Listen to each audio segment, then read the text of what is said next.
જો તમે વિદેશમાં ભણવાનું વિચારી રહ્યા છો અને વિદેશમાં ભણ્યા બાદ તમારે ત્યાં નોકરી પણ જોઈએ છે, તો આજના ખાસ વિડીયોમાં આપણે 5 એવા દેશ વિશે વાત કરીશું કે જ્યાં તમે એકવાર ભણશો ને તો આરામથી ત્યાં તમને વર્ક પરમિટ પણ મળી જશે. એટલા માટે થઈને આજનો આ ખાસ વિડીયો પૂરો જોઈને જજો.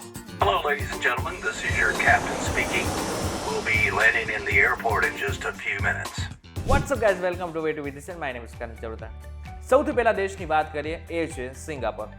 સૌથી સુંદર દેશ પણ આને માનવામાં આવે છે. અને જો ઉચ્ચ શિક્ષણની વાત કરીએ તો ઘણા બધા ભારતીય વિદ્યાર્થીઓનું સપનું હોય છે કે તેઓ સિંગાપોરમાં ભણે. અહીં અભ્યાસ પૂર્ણ કર્યા બાદ વિદ્યાર્થીઓને એમ્પ્લોયમેન્ટ પાસ અથવા તો એસ પાસ આપવામાં આવે છે, જેને વર્ક વિઝા તરીકે પણ ઓળખવામાં આવે છે, જે તેમને દેશમાં રહીને કામ કરવાની મંજૂરી આપે છે. સિંગાપોરમાં નોકરી મેળવવા માટે યુનિવર્સિટીની ડિગ્રી અને કૌશલ્ય મહત્વના છે. બીજા દેશનું નામ છે નેધરલેન્ડ. હવે સિંગાપોરની જેમ નેધરલેન્ડ પણ ઘણો સુંદર દેશ છે, પરંતુ જો ભણવાની વાત કરીએ તો તેની સિસ્ટમ અતિ આધુનિક માનવામાં આવે છે. નેધરલેન્ડમાં અભ્યાસ પછી વિદ્યાર્થી ઓરિએન્ટેશન યર વિઝા માટે અરજી કરી શકે છે, જે 1 વર્ષ સુધી દેશમાં રહીને નોકરી શોધવાની મંજૂરી આપે છે. આ વિઝા માટે ખાસ કરીને ટોચની યુનિવર્સિટીમાંથી ગ્રેજ્યુએટ થયેલા વિદ્યાર્થીઓ માટે ઉપલબ્ધ છે. નેધરલેન્ડમાં એન્જિનિયરિંગ, આઈટી અને લોજિસ્ટિક જેવા ક્ષેત્રોમાં નોકરીની ઘણી તકો છે. ત્રીજો દેશ છે સ્વીડન. જીવનશૈલીથી લઈને ટેકનોલોજી આ દેશમાં ભરપૂર છે, એટલા માટે થઈને ઘણા બધા ભારતીય વિદ્યાર્થીઓ ત્યાં જતા હોય છે. સ્વીડનમાં અભ્યાસ પૂર્ણ કર્યા બાદ વિદ્યાર્થીઓ જોબ સીકર વિઝા માટે અરજી કરી શકે છે, જે 12 મહિના સુધી દેશમાં રહીને નોકરી શોધવાની મંજૂરી આપે છે. નોકરી મળી ગયા પછી તમે વર્ક પરમિટ માટે અરજી કરી શકો છો, જેથી તમે ત્યાં લાંબા ટાઈમ સુધી રહી પણ શકો છો. સ્વીડનની કંપનીઓ જેમ કે એરિસન અને સ્પોટીફાઈમાં નોકરીઓની ઘણી તકો છે. ચોથું છે દક્ષિણ કોરિયા. આમ તો જો કે આપણે સામાન્ય રીતે સમાચારમાં ઉત્તર કોરિયાના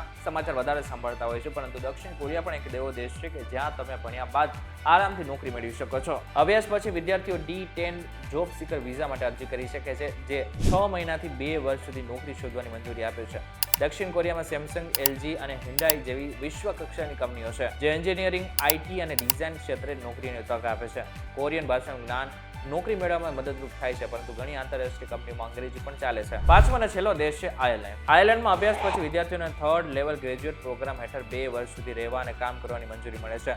આયર્લેન્ડમાં ગૂગલ, એપલ અને ફેસબુક જેવી ટેક જાયન્ટ્સની હાજરી છે, જે આઈટી, ફાઇનાન્સ અને ફાર્માસ્યુટિકલ ક્ષેત્રમાં નોકરીની શાનદાર તકો આપે છે. મહત્વનું છે કે જે 5 દેશોનું નામ કીધું ત્યાં તમારી અંગ્રેજી પાવરફુલ હોય તે પણ જરૂરી છે. એટલા માટે થઈને આગળના સમયમાં તમારું અંગ્રેજી કેવું છે એના ઉપર પણ ધ્યાન રાખવું પડશે. આની સાથે તમે શું ભણો છો એના ઉપર પણ ખાસ તમારી નજર હોવી જોઈએ. આ બાબતને લઈને તમારું શું કહેવું છે અમને જરા કોમેન્ટ કરીને ચોક્કસથી કહેજો. વિડીયો જો તમને કોઈ ઇન્ફોર્મેશન મળી હોય તો વિડીયો લાઈક અને શેર જરૂરથી કરજો. તો આવા જ ઇન્ફોર્મેટિવ વિડીયોઝ માટે VTV સાથે જોડાયેલા રહેજો.